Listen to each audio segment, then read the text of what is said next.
سورة الفاتحة.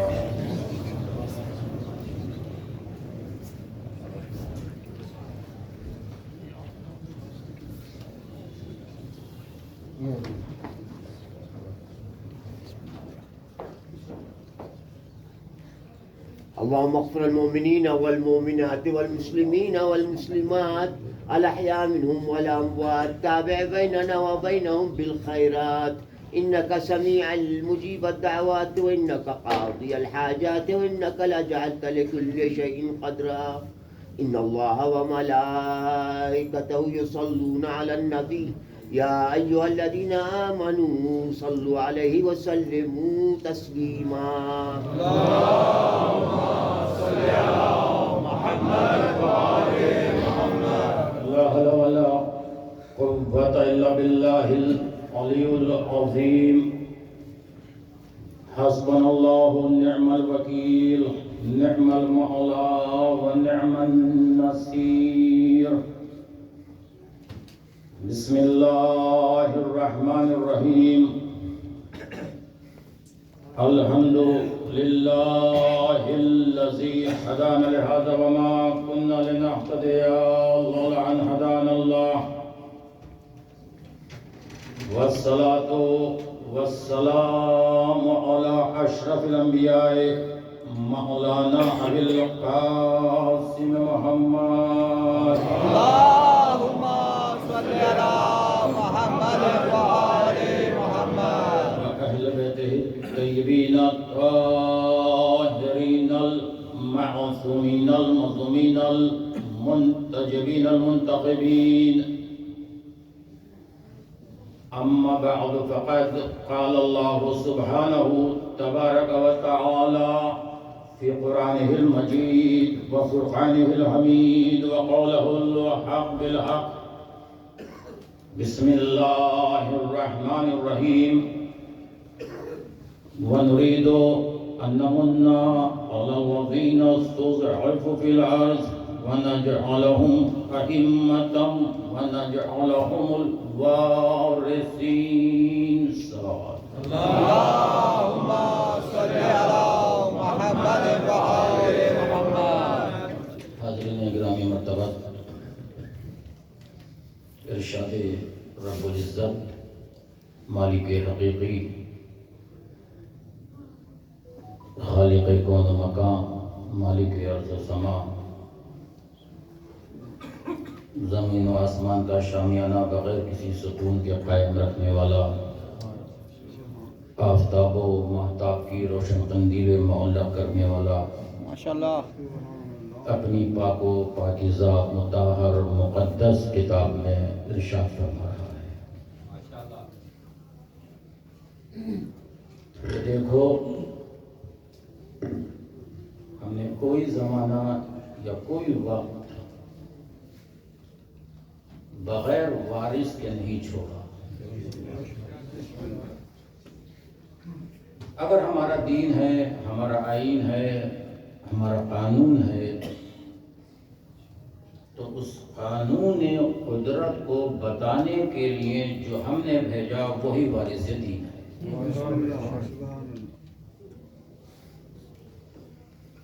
قرآن کے اندر تقریباً 6666 آیات کا مجموعہ ہے۔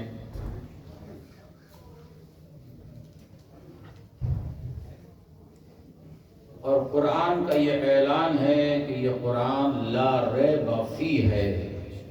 بے شک تو جو مفسر قرآن ہوگا وہ بھی لا عیب فیہ ہوگا۔ اور قرآن کا ایک حکم یہ بھی ہے کہ قرآن کو مل مل کر پڑھو۔ جی جی، مشکل مرحلہ یہ ہے کہ آج مسلمان قرآن کو ہل ہل کر پڑھتا ہے۔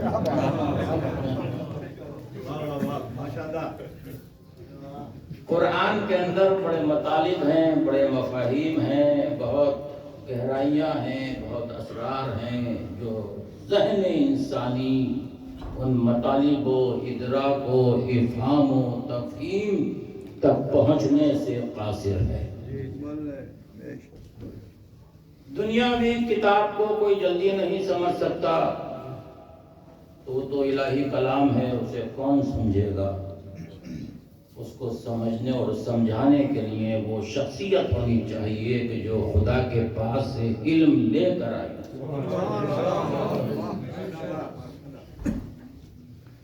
اب یہ قرآن ہی پر بات کرتے ہیں۔ قرآن کے اندر جو آیات ہیں، جو مجموعہ ہے، ان آیات کا وہ قرآن شروع کہاں سے ہوتا ہے؟ ابتدائے قرآن کہاں ہے؟ بسم اللہ الرحمن الرحیم ہے۔ تو قرآن کا پہلا حرف ہے بے، اور قرآن ختم کہاں ہوتا ہے؟ والناس، آخری لاسٹ اس کا جو حرف ہے وہ ہے سین ہے۔ قرآن کی ابتدا ہے بے سے، قرآن ختم ہے سین پر۔ دونوں کو ملا دیجئے تو کیا بن جائے گا؟ بس اور اس کو اگر الٹ دیجئے تو کیا بن جائے گا؟ سب۔ لیکن ایک مرحلہ یہ ہے کہ بے کا اگر نقطہ ہٹا کر ہم پڑھنا چاہیں، بے کا نقطہ ہٹا کر اگر ہم پڑھنا چاہیں تو کیا پڑھا جائے گا؟ بڑے سے بڑے عالم کے پاس جائیے، پوچھئے کہ ہم یہ نقطہ ہٹا کر پڑھنا چاہتے ہیں،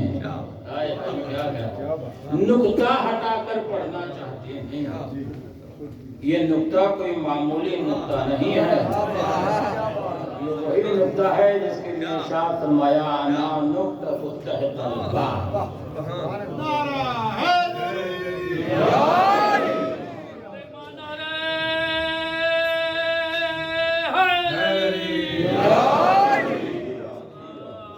تو بھائی ہم ایک عالم کے پاس، علامہ کے پاس گئے، ہم نے کہا یہ ہم اس نقطے کو ہٹا کر قرآن کو سمجھنا چاہتے ہیں، اس نقطے کو ہٹا دیجئے، اب اس کو کیا پڑھیں گے؟ تو وہ یہی تو کہے گا کہ یہ لکیر ہے۔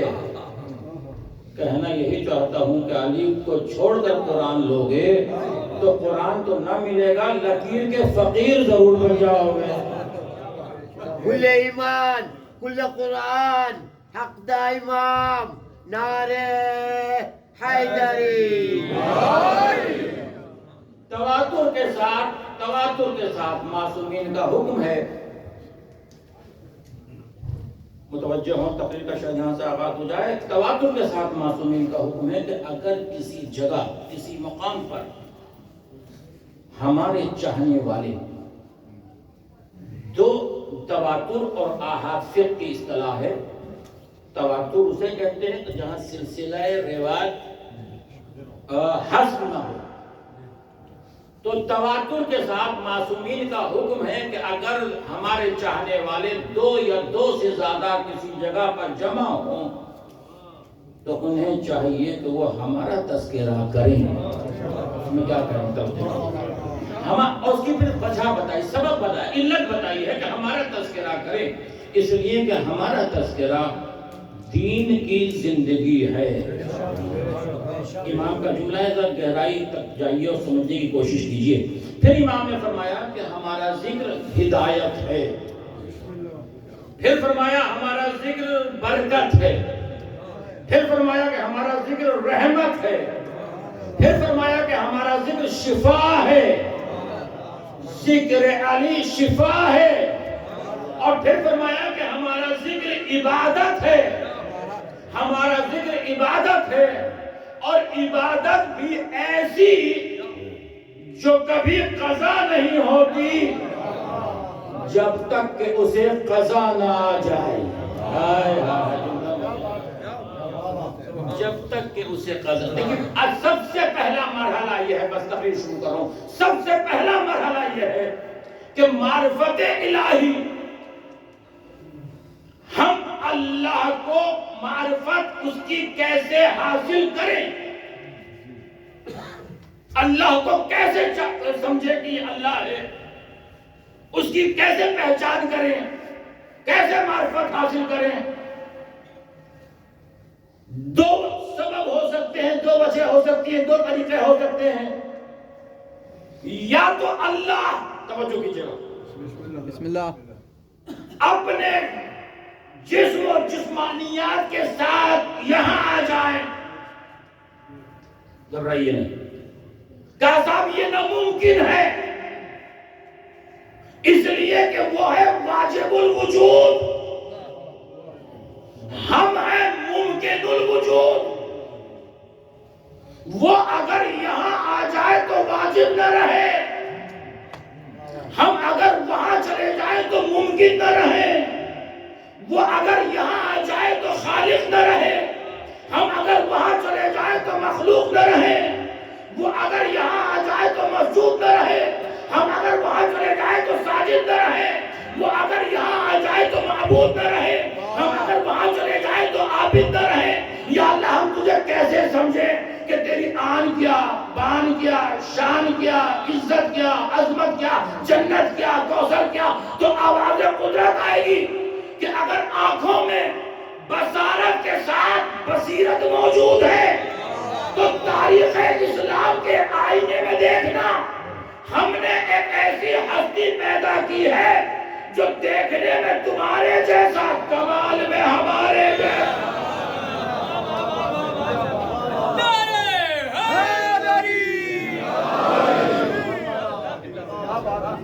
ہاتھ تمہارے جیسے مگر ید اللہ، آنکھیں تمہاری جیسی مگر عین اللہ، زبان تمہارے جیسی مگر لسان اللہ، چہرہ تمہارے جیسا مگر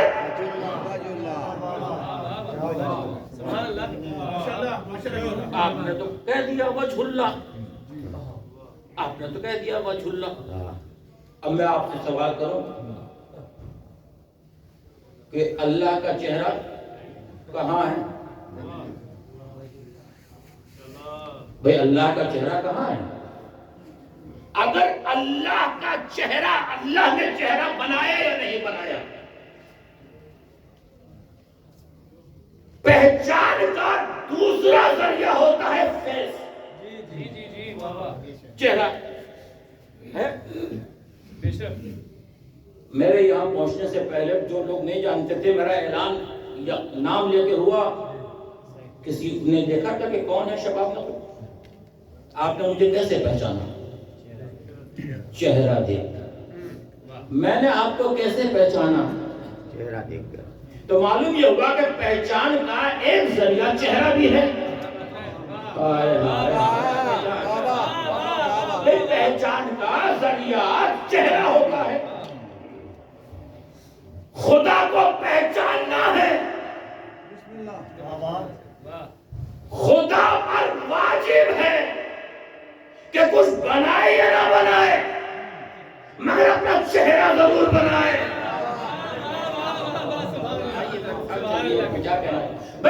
اچھا میں کہوں تو مت مانیے، قرآن کہے تو مانیے۔ میں قرآن سے تلاش کیجئے، قرآن کو بتا کہ کیا اللہ نے چہرہ بنایا ہے؟ ارباب فہم تشریف فرما، مجھے آیت نہیں پڑھنی چاہیے تھی۔ بھئی پروردگار تو نے چہرہ بنایا ہے، کیا قرآن پر، قرآن میں تلاش کر کہ میرا چہرہ ہے یا نہیں ہے؟ آواز دی قرآن نے کل من علیہا فان وَيَبْقَى وَجْهُ رَبِّكَ ذُو الْجَلَالِ۔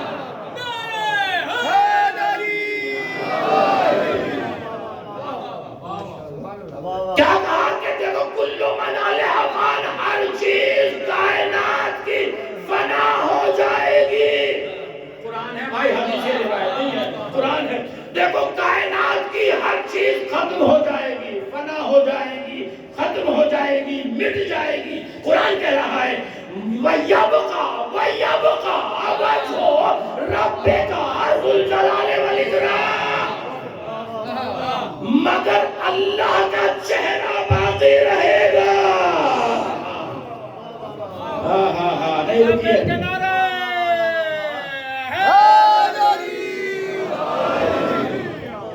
قرآن نے اتنا تو بتایا نا، قرآن نے اتنا تو بتایا کہ سب کچھ فنا ہوگا، دنیا ختم ہو جائے گی، مگر اللہ کا چہرہ باقی رہے گا۔ چہرہ یا اللہ تو نے اپنا آسمان بنایا ہے دکھایا، ستارے بنائے دکھائے، سورج بنایا دکھایا، چاند بنایا دکھایا، اپنا چہرہ بھی تو دکھا۔ آواز قدرت آئے گی، میرا چہرہ آسمان میں نہیں، تیرا رجب کو میرے مکان میں۔ نعرہ حیدری،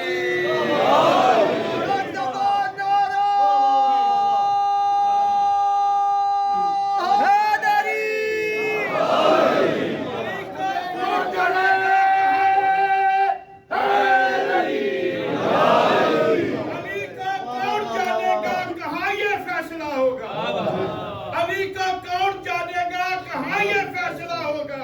علی کیا ہے علی جانے، علی کو ہی پتا ہوگا۔ علی آزاد بھی آئے تو ملا کہتا ہے بدعت ہے، علی کعبے بھی آیا ہے، بتا کعبے کا کیا ہوگا؟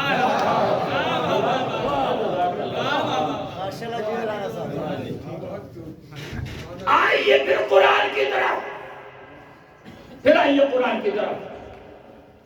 قرآن نے وارث قرآن کی کچھ نشانیاں بتائی ہیں کہ اگر تمہیں ہدایت لینی ہے تو ان سے لو۔ میں نے کہا کوئی روایت کے حدیث نہیں، صرف قرآن آپ تک پہنچ رہا۔ ہدایت کے 4 مرکز ہیں، 4 سینٹر ہیں، 4 ارکان ہیں، جہاں سے ہدایت ملے گی۔ 4 ارکان، 4 رکن، 4 مرکز، 4 سینٹر ہدایت کے۔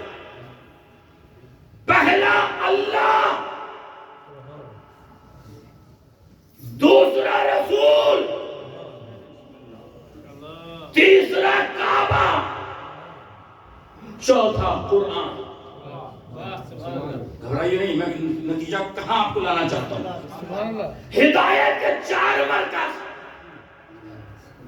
اللہ، رسول، کعبہ، قرآن۔ ٹھیک ہے، قرآن سے پوچھئے کہ کیا اللہ ہدایت کرتا ہے؟ قرآن بات سے معلوم کیجئے کہ کیا اللہ ہادی ہے؟ قرآن نے آواز دی، یہدی من یشاء الی صراط مستقیم۔ سبحان اللہ، قرآن سننا ہے آپ میرے ساتھ چاہیے۔ سبحان اللہ، اللہ ہدایت کرتا ہے صراط مستقیم کی طرف، جس کی چاہتا ہے اس کی ہدایت کرتا ہے صراط مستقیم۔ اللہ ہادی ہو گیا، قرآن سے دلیل آ گئی اللہ کے ہادی ہونے کی۔ رسول ہادی، رسول ہادی، قرآن سے پوچھئے کہ کیا رسول ہادی ہے؟ قرآن نے آواز دی، انکا لا تہدی الی صراط مستقیم۔ کیا بات ہے، سبحان اللہ، یہ میں چاہتا ہوں سماعت یہاں پر آنی چاہیے، یہاں پر آنی چاہیے، عام فہم نہیں، عام بات نہیں، بس سماعت یہاں تک لے کر آئے گا۔ انکا لا تہدی الی صراط مستقیم، میرے حبیب آپ ہدایت کرنے والے ہیں صراط مستقیم کی طرف۔ تو ہادی ہو گئے قرآن سے، ایک اللہ ایک ہادی، دونوں دلیلیں میں نے قرآن سے آپ کی خدمت میں پیش کر دی۔ تیسرا کعبہ ہادی، کعبہ ہادی، کعبہ، کعبہ ہادی، مرکز جو کعبہ ہادی، کعبہ ہدایت کرتا ہے۔ قرآن پڑھیے سورہ آل عمران، اِنَّ أَوَّلَ بَيْتٍ وُضِعَ لِلنَّاسِ لَلَّذِي بِبَكَّةَ مُبَارَكًا وَهُدًى لِلْعَالَمِينَ۔ کیا کہا قرآن نے کہ سب سے پہلا گھر ہم نے کعبہ بنایا جو عالمین کے لیے ہدایت کرتا ہے، جو عالمین کے لیے ہادی ہے۔ اللہ ہادی قرآن کی روشنی میں، رسول ہادی قرآن کی روشنی میں، کعبہ ہادی قرآن کی روشنی میں۔ اب قرآن ہادی، قرآن ہادی، کیا قرآن ہادی ہے؟ قرآن سے پوچھیے الف لام میم ذالک الکتاب لا ریب فیہ ھدی للمتقین. کیا بات ہے. بہت آپ کی سماعت کو میرا سلام ہے. آپ کی سماعت الف لام میم یہ وہ کتاب ہے جو متقین کے لیے ہدایت کرتی ہے. 4 ہادی میں نے قرآن سے آپ کی خدمت میں پیش کیے. اللہ، رسول، کعبہ، قرآن. جہاں تک آواز جا رہی ہے، جہاں تک آواز جا رہی ہے 4 ہادی. پھر سنیے اللہ، رسول، کعبہ، قرآن. قرآن کی روشنی میں اب جسے چاہو اسے ہادی تسلیم کر لینا، جسے چاہو اسے تم اپنا امام مان لینا، جسے چاہو تم اسے اپنا خلیفہ جانشین مان لینا، مگر یہ دیکھ لینا کہ اس کا اللہ سے رشتہ ہے یا نہیں، رسول سے رشتہ ہے یا نہیں، کعبے سے رشتہ ہے یا نہیں، قرآن سے رشتہ ہے یا نہیں. خدا کا شکر یہ ہے کہ ہم نے جسے امام مانا اس کا ایک ہی وقت میں ان 4 سے برابر کا رشتہ.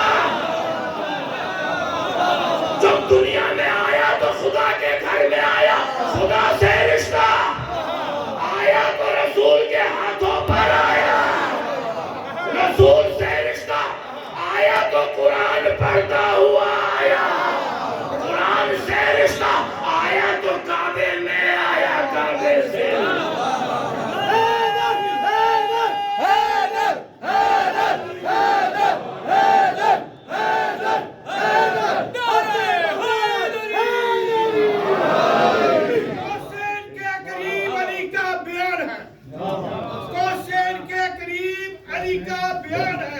کرسی کے ارد گرد علی کا نشان ہے.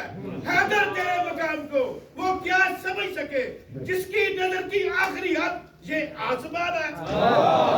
کل ایمان، کل قرآن، حق دا امام، نعرے حیدری.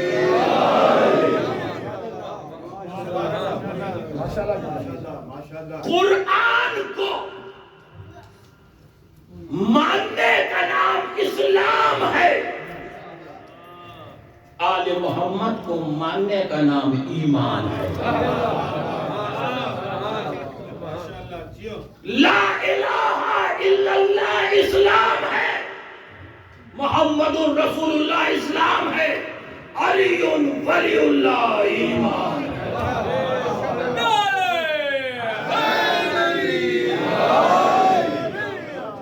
لفظ بدل رہا ہوں. کعبہ اسلام ہے، نجف ایمان ہے. کعبے میں جائے تو سر جھکتا ہے، نجف میں جائے تو دل جھکتا ہے. کعبے میں جائے تو جسم پاک ہوتا ہے، نجف میں جائے تو دل پاک ہوتا ہے. کعبے میں جائے تو شکل پاک ہوتی ہے، نجف میں جائے تو نسل پاک ہوتا ہے.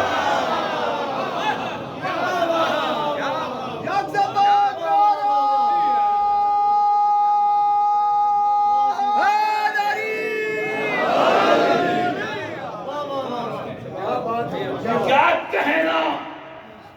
پھر قرآن، پھر آئیے قرآن کی طرف. قرآن کو اس لیے میں نے کہا کہ سمجھ کر پڑھا کیجیے، سمجھ کر پڑھا کیجیے. ایک آیت پڑھیے مگر سمجھ کر پڑھیے. یوتھ سے بھی کہہ رہا ہوں کہ قرآن پڑھنے کی عادت ڈالیے، پھر اپنی زندگی میں آپ تبدیلی چینجنگ دیکھیے کیا ہوتی ہے. دوسرا پارہ کہاں سے شروع ہوتا ہے؟ الحمدللہ. سيقول السفهاء من الناس ما ولهم عن قبلتهم التي. سرکار دو عالم حضور پاک بیت المقدس کی طرف رخ کر کے نماز پڑھا رہے ہیں. پہلا قبلہ، ابھی کعبہ قبلہ نہیں بنا. توجہ، ظہر کی 2 رکعتیں ہو چکی، فضیلت میں نے عرض کیا تھا فضیلت علی قرآن سے سنا کیجیے. دو رکعتیں رسول خدا کے پیچھے ملائکہ کائنات مہاجر اور انصار نماز پڑھ رہے ہیں. جب ظہر کی 2 رکعتیں رسول پڑھا چکے جیسے ہی رکوع میں گئے جبرائیل امین آیتیں لے کر نازل ہونا شروع ہو گئے اور یہاں سے قبلے کی آیتوں کا آغاز ہو رہا ہے. قبلہ جب تبدیل ہو رہا ہے میرے حبیب ٹھیک ہے تم بیت المقدس کی طرف رخ کر کے نماز پڑھتے تھے اب ہم نے آپ کا قبلہ کعبہ قرار دے دیا. جیسے ہی رکوع میں سرکار پہنچے قبلے کی آیتیں آنی شروع ہو گئی. رسول نے آیتیں سنی اور اپنے آپ کو موڑنا شروع کر دیا. اب میں جب اس آیت پر پہنچتا ہوں تو سوچتا تھا کہ یا اللہ جو تبدیلی قبلہ کا حکم تو نے رکوع میں دیا ہے وہ تو 2 منٹ پہلے بھی دے سکتا پہنچ گئے آپ کی سماعت کو میرا جو تبدیلی قبلہ کا حکم تو نے رکوع میں دیا ہے وہ تو 2 منٹ بعد بھی دے سکتا تھا. اس کو تھا امکان تھا وہ مالک حقیقی ہے یہ تو نے رکوع میں قبلہ کیوں چینج کرایا بھئی رکوع میں قبلہ کیوں تبدیل کرایا. قبلے کی آیتیں آ رہی ہیں اور رسول نے اپنے آپ کو آواز کو سنا بھی اور آواز پر عمل بھی کر رہے ہیں. پروردگار 2 منٹ پہلے قبلہ بدلوا دے یا 2 منٹ بعد قبلہ تبدیل کرا دے آواز قدرت آئے گی تم سمجھو یا نہ سمجھو مگر ہم سمجھ رہے ہیں. ضمیر فروش مورخ لکھ دے گا علی کے رکوع پر اعتراض کرے گا کہ جو سائل کی آواز کو سنا تھا تو علی کا رکوع میں خضوع و خشوع کہاں باقی رہا. میں دلیل دے رہا ہوں یہاں خضوع و خشوع بھی باقی ہے.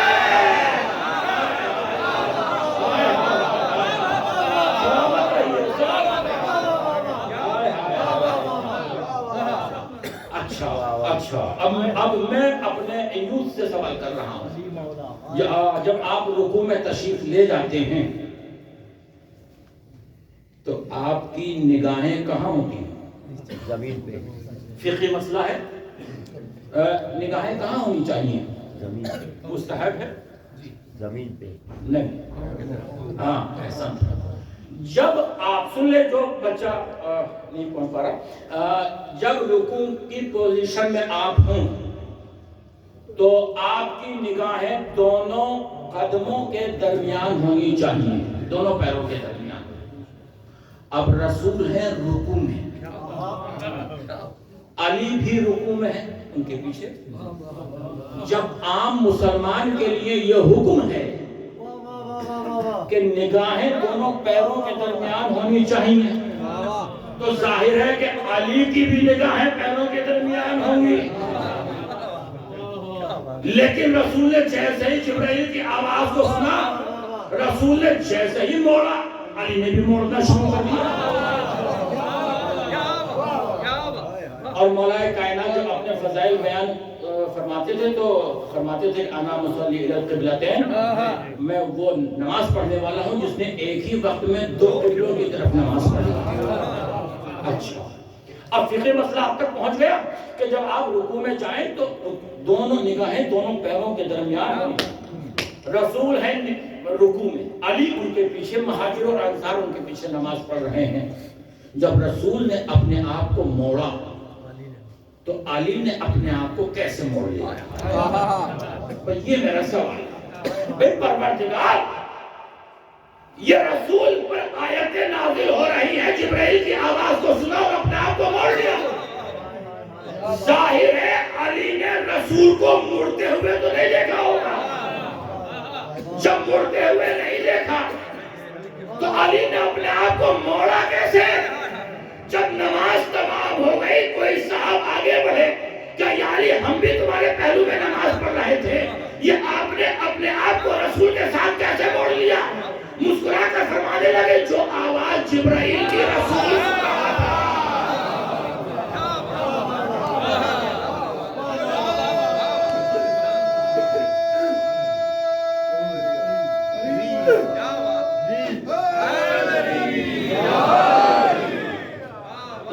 اب میں آیت سے متصل ہونے جا رہا ہوں. اور یہی آپ کی سماعت کا امتحان بھی ہے، یہی آپ کی سماعت کا امتحان بھی اس نازک منزل پر لے کر آ گیا۔ جب سلام نماز تمام ہو گئی تو آخری آیت نازل ہوئی 150ویں آیت دوسرے پارے کی۔ اس آیت پر قبلے کی آیتوں کا اختتام ہے۔ 150 آخری آیت، وَلِأُتِمَّ نِعْمَتِي عَلَيْكُمْ وَلَعَلَّكُمْ لَا تَحْزَنُونَ۔ کیا کہا قرآن نے؟ وَلِأُتِمَّ نِعْمَتِي عَلَيْكُمْ وَلَعَلَّكُمْ تَحْزَنُونَ۔ یہ ہمارا اتمام نعمت ہے، ہم نعمتیں تمام کر رہے ہیں تاکہ تم ہدایت پا جاؤ۔ بھائی نعمتیں کب تمام ہوئی؟ نعمتیں کب تمام ہوئی؟ کیا کہا کہ ہم نے نعمتیں تمام کر دی؟ کب؟ جب کعبہ قبلہ بنا۔ آئے ہائے ہائے، میں نے قرآن میں 2 جگہ نعمتیں تمام ہوتی ہوئی دیکھی ہے۔ کعبہ جب قبلہ بنے تب اتمام نعمت، اور مولود کعبہ جب غدیر میں مولا بنے۔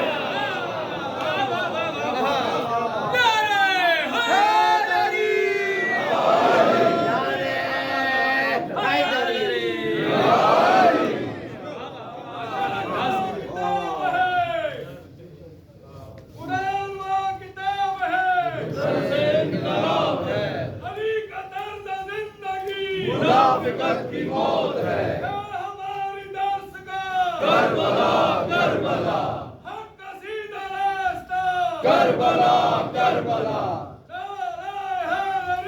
یا علی یا علی۔ دیکھیے اللہ نے، میرے جملے ریکارڈ ہو رہے ہیں، اللہ نے علی کو وہ طاقت دی ہے جو جہاں بھی جب بھی علی کو پکارے۔ اب میں بات آسان کر رہا ہوں، علی اس کی آواز کو سنتے ہیں۔ پیچھے جو مجمع بیٹھا ہے وہاں تک آواز آ رہی ہے، شاید متوجہ ہوں کیا کہنا چاہتا ہوں۔ جو جہاں بھی جب بھی جو بھی علی کو پکارے گا، اللہ نے یہ طاقت دی ہے کہ علی اس کی آواز کو سنتے ہیں۔ آپ کا عقیدہ ہے؟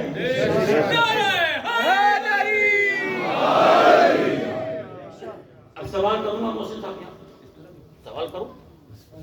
دیکھیے میں ابھی تقریر کر رہا ہوں، میرا ایک ایک لفظ، ایک ایک حرف، ایک ایک ورڈ آپ تک پہنچ رہا ہے، اور وہاں تک پہنچ رہا ہے جہاں تک میں دیکھ رہا ہوں، مجمع مجھے دیکھ رہا ہے۔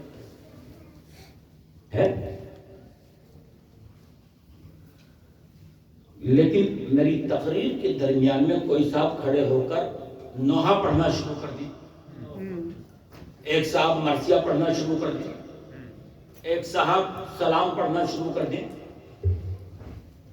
تو آپ آوازیں سب کی سنیں گے مگر پہچان نہ پائیں گے کہ میں نے کیا کہا، شاعر کا شعر کیا تھا، قصیدے کا مصرع کیا تھا، مرثیے کا بند کیا تھا۔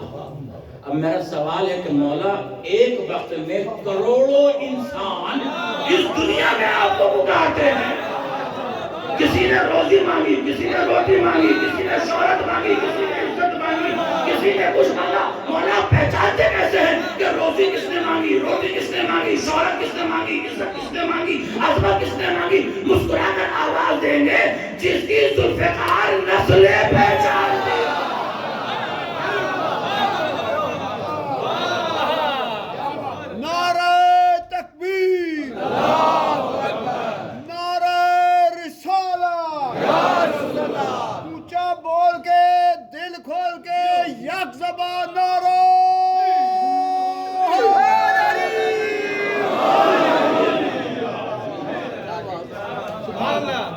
ہم ایسے ویسے کو نہیں مانتے،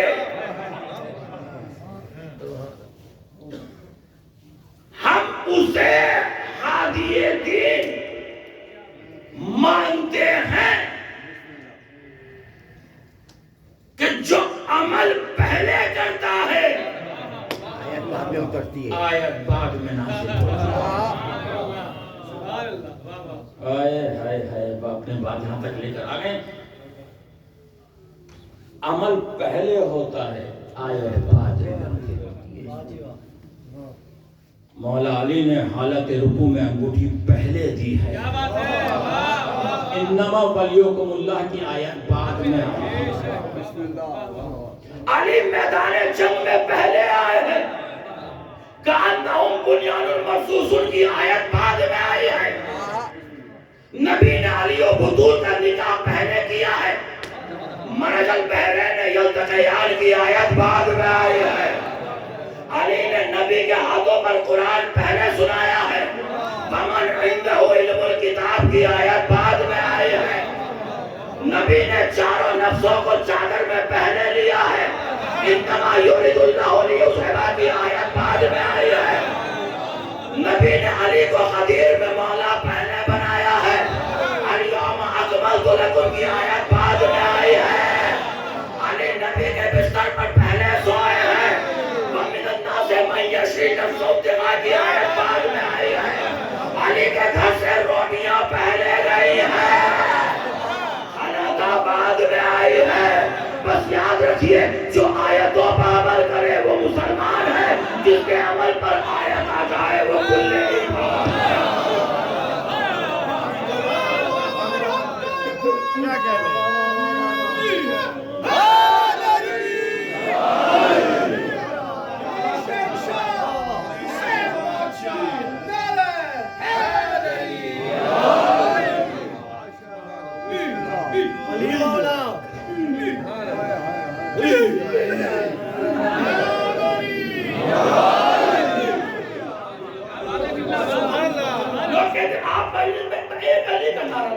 کسی اور کا نعرہ ایمان کا نعرہ نہیں لگاتے۔ میں کہتا ہوں ایک علی کا نعرہ نہیں، یہ 14 کا نعرہ ہے۔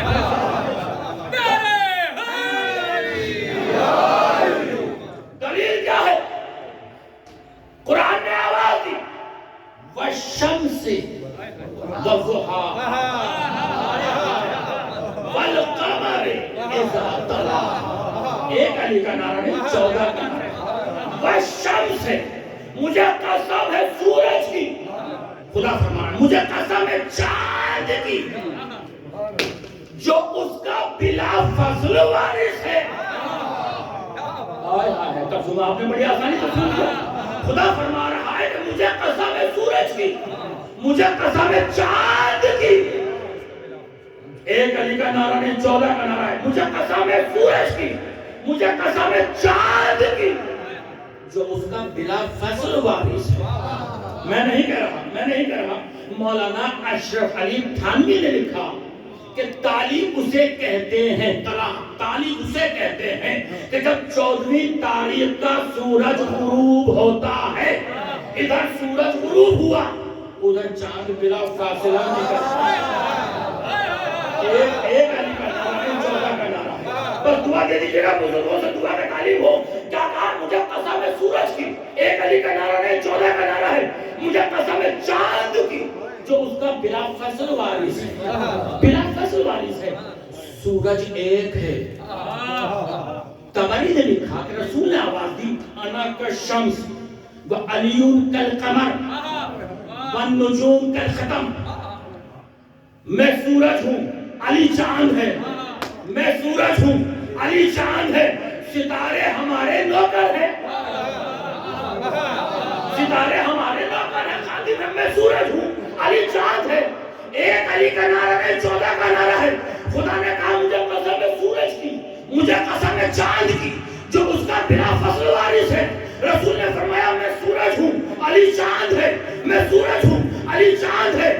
سورج بھی ایک ہے، اس کا حیولہ ایک، اس کی حالت ایک، چاند ایک ہے، اس کی شکلیں بدلی ہوئی ہیں۔ یہ پہلی تاریخ کا چاند، یہ دوسری تاریخ کا چاند، یہ تیسری تاریخ کا چاند، یہ چوتھی کا، یہ 5ویں کا، یہ 6ویں کا، یہ 11ویں کا، یہ 12ویں کا، یہ 13ویں کا۔ جب 14ویں پر گیا تو پردہ غیب میں چلا گیا۔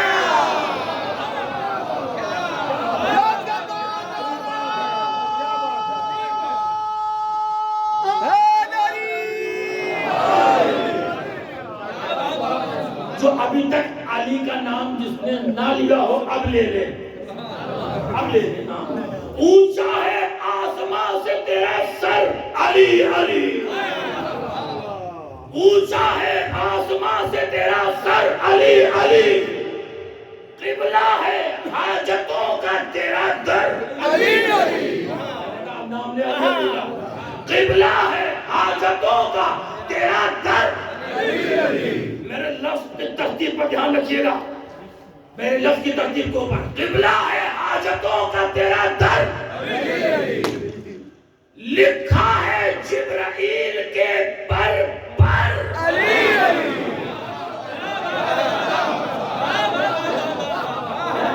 لکھا ہے جبرائیل کے پر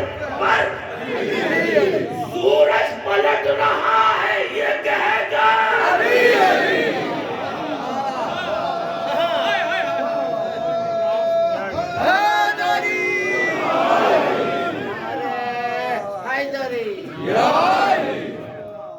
سورج پلٹ رہا ہے یہ کہہ کر علی علی میں ہوں تیرا غلام تو میرا امام ہے تیرے بغیر سانس بھی لینا حرام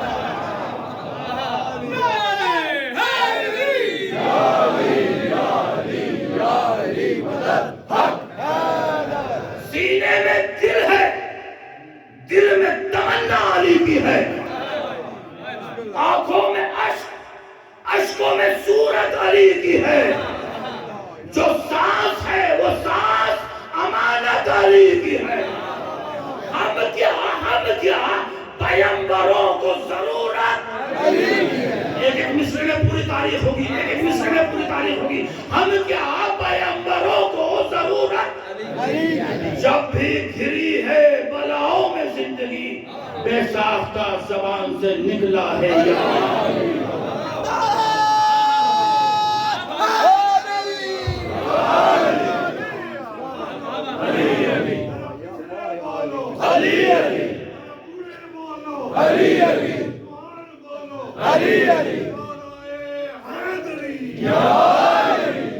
یہ ہے نام علی کا اثر کہ جو بوڑھے کو بھی جوان بنا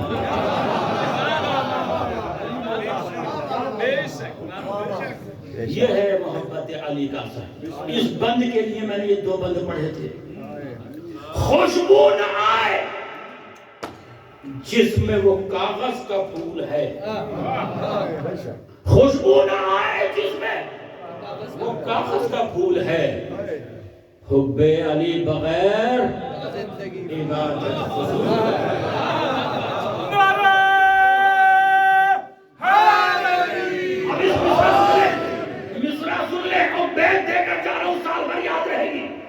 حب علی بغیر عبادت فضول ہے جنت بنا علی کے مسلمان کی بھول ہے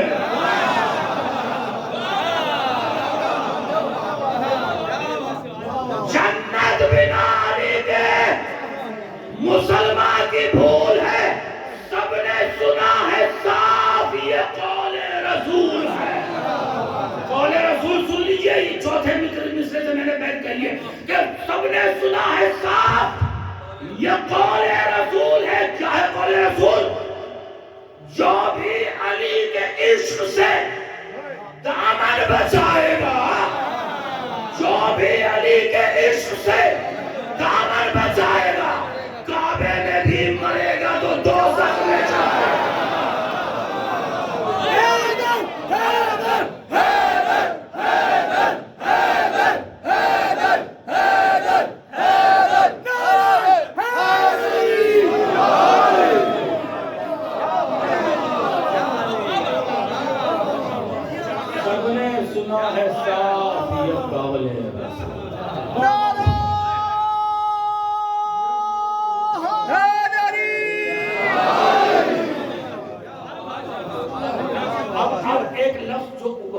مستعمل ہے اردو میں اس لفظ کو شعرا بہت کم استعمال کرتے ہیں میں نے استعمال کیا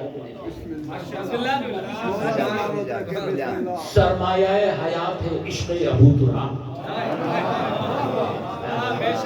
سرمایہ حیات چوتھے مصرع سے سرمایہ حیات ہے عشق ابو تراب، پروانہ نجات ہے عشق ابو تراب، مومن کی کائنات ہے عشق ابو تراب، جو لفظ میں استعمال کیا ہے، مومن کی کائنات ہے عشق ابو تراب، تربت کی چاند رات ہے۔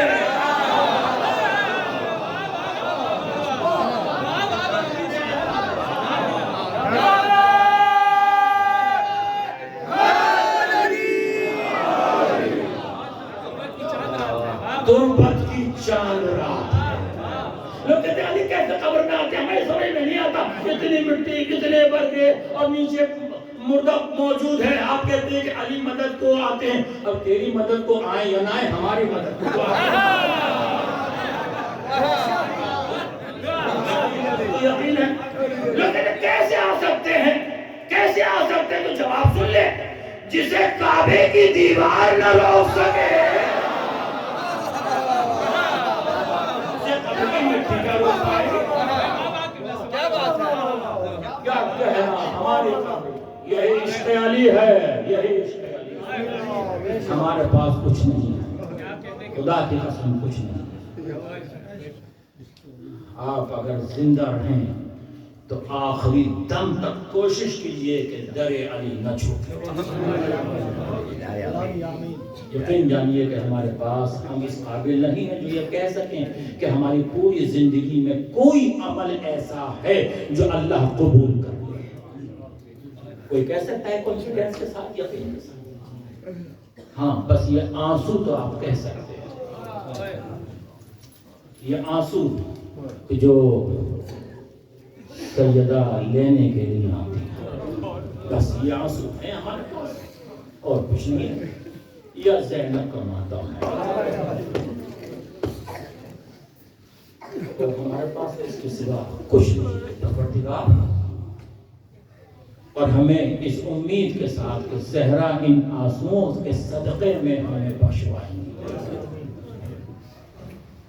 شہزادی زینب کا نام آ گیا، مسائل دینا چاہتا ہوں۔ مقاتل میں ہے کہ شہزادی زینب سلام اللہ علیہا بچپنے کا عالم تھا۔ مولا کائنات جب روضہ رسول کی زیارت کے لیے جاتے تھے تو جناب زینب ساتھ ہوا کرتی تھی، کم سے نکالنا۔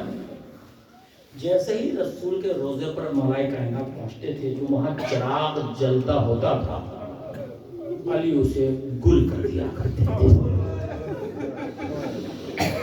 ایک دن امام حسن نے پوچھا، بابا دور دور تک کوئی نہیں ہے، یہ آپ چراغ کو کیوں گل کر دیتے ہیں؟ کہا بیٹا میں نہیں چاہتا کہ زینب کے سائے کے اوپر بھی کسی نامحرم کو نظر آئے۔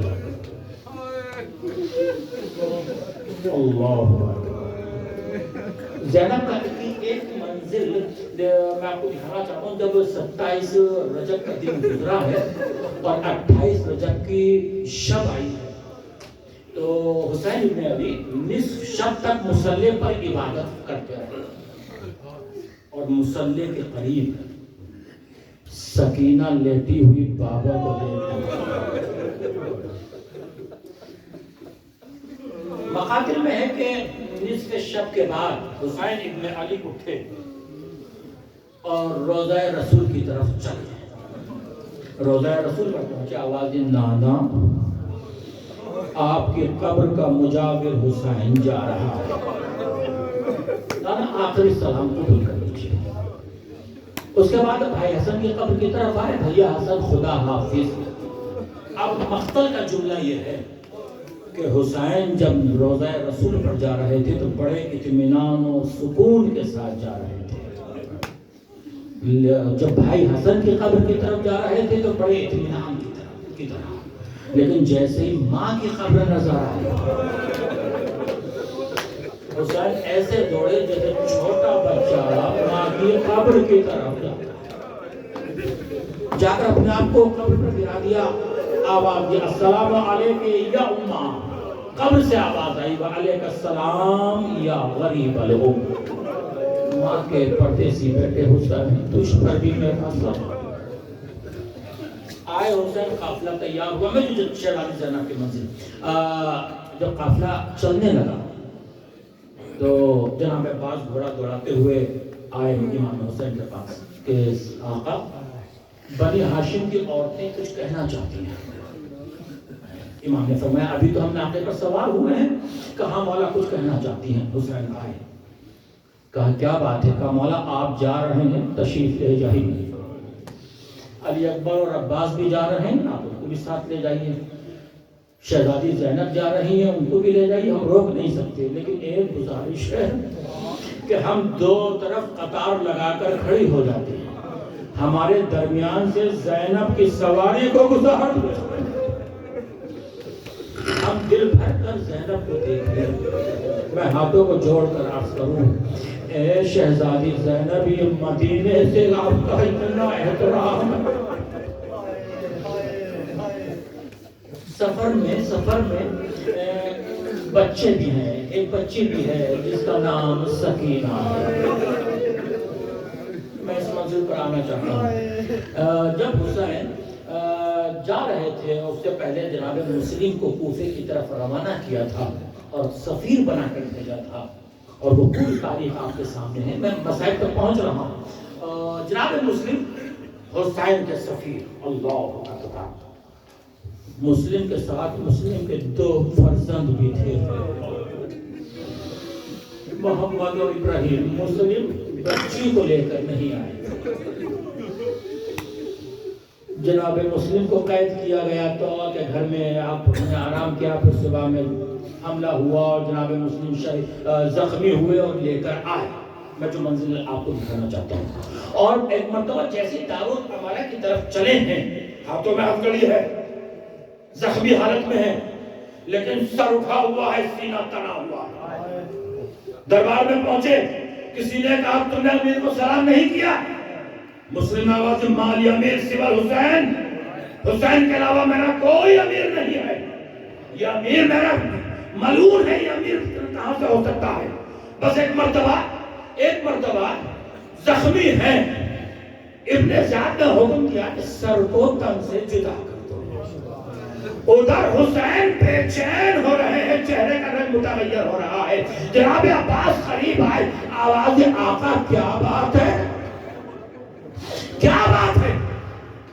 کہا عباس دیکھنا چاہتے ہو؟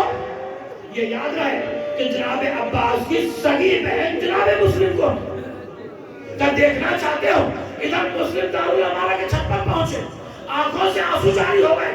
کسی نے کہا مسلم ارے موت کے خوف سے رو رہے ہو؟ کہا ظالم موت تو ہمارے گھر کی میراث ہے، ارے تو ہمیں موت سے کیا ڈراتا ہے؟ مجھے خوف اس بات کا ہے کہ میں نے آقا حسین کو خط لکھ دیا ہے کہ آقا آپ آ جائیے، میں آقا حسین کو کس طرح سے منع کروں، اس لیے کہ حسین کے ساتھ زینب بھی ہے۔ بس ایک مرتبہ جناب مسلم دارالعمارہ کے چھت پر پہنچنے کے بعد ہاتھ پسے پشت بندھے ہوئے ہیں۔ ادھر جناب عباس امام حسین نے کہا دیکھنا چاہتے ہو؟ دو انگلیوں کو بلند کیا، عباس نے دیکھا، کیا دیکھا؟ کہ کوئی مظلوم ہے جس کے ہاتھ پسے پشت بندھے ہوئے ہیں، گھٹنوں کے بل زمین پر ہے، جلاد خنجر لیے ہوئے ہیں۔ جناب عباس نے فرمایا آقا یہ تو کوئی بہت بڑا مظلوم معلوم ہوتا ہے، کہ عباس غور سے دیکھو، غور سے دیکھو۔ اب جو غور سے دیکھا عباس طرف گئے، کہا آقا مجھے جلدی کوفے پہنچا دیجئے۔ ارے دارالعمارہ کی چھت بہت بلند ہے، ارے مسلم کا سر نیچے آئے گا، کہ عباس نیچے کی طرف دیکھو۔ ارے کیا دیکھا؟ ایک ماں دامن پھیلائے ہوئے، اے مسلم ارے تیرا سار۔ اجرکم اللہ، اجرکم اللہ، یہ ہے حق اللہ۔ بس یہ آپ کے متوجہ ہو گئے، آپ کے آنکھوں میں آنسو آ گئے۔ آپ کی بچیاں ہوں گی، آپ کی بچی ہوگی، 4 سال کی بچی کسی نہ کسی کی ہوگی، بس اتنا دھیان دیجئے گا کہ چھوٹی بچی کی نزاکت کیا ہوتی ہے۔ حسین جیسے ایک مرتبہ آواز دی، عباس اپنی بہن سے جا کر کہہ دو کہ مسلم شہید ہو. زوجہ مسلم کو بلا کر لاؤ. زوجہ مسلم آئی. آنے کے بعد ایک چھوٹی سی بچی بھی آئی. اس بچی کے ساتھ ایک 4 برس کی بچی بھی آئی. 4 برس کی بچی بھی آئی. اب ایک جملہ جو میں نے کہا تھا مقتل میں ہے کہ ایک فوج یزید نے چوتھے امام سے ایک سوال کیا کہ مولا جب 9 محرم کو مسلم یہاں دربار میں داخل ہوئے تھے تو سر اٹھا ہوا تھا, سینہ تنا ہوا تھا, لیکن آج 13 محرم ہے, آپ کا دربار میں داخل ہو رہے ہیں, امام ہونے کے بعد آپ کا سر جھکا ہوا ہے, کمر خمیدہ ہے, آپ امام ہیں. کب آئے تو نے کیا معلوم مسلم تنہا آیا تھا میرے ساتھ زینب.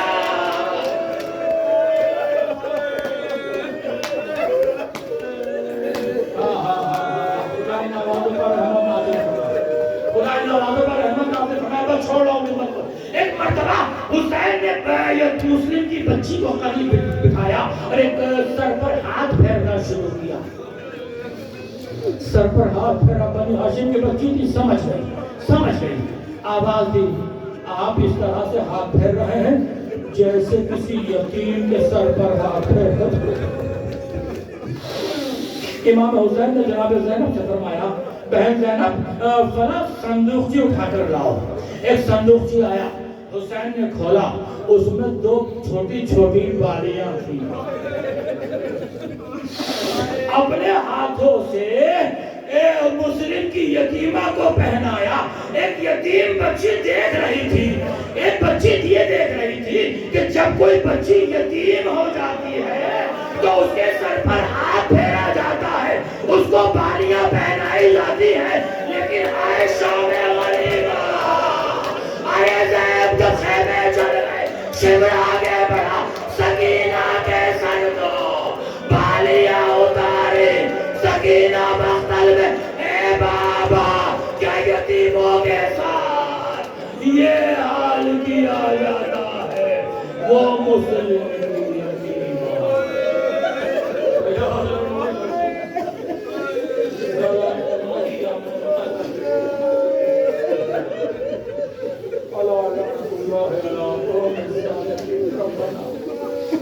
یا اللہ اس آوازے کے لیے آپ کا واسطہ, ہمیں جو بیمار ہیں ان کو صحت کاملہ عطا فرما. کچھ لوگوں نے دعا کے لیے کہا میرے معبود, کچھ لوگ بہت مشکلات میں ہیں, پریشان ہیں, میرے معبود ان کی پریشانی کو دور فرما. یا اللہ جو بے روزگار ہوں تو روزگار عطا فرما. میرے معبود یہ دن گزر رہے ہیں, ہمیں صحیح معنی میں حسین کا عزادار بننے کی توفیق عطا فرما. پروردگارہ تجھے واسطہ ہے میرا تھار کی عزت اور عظمت کا, جو پردیس مسافرت میں عزادار ہوں ان کو صحیح و سالم اپنے وطن واپس کرنا.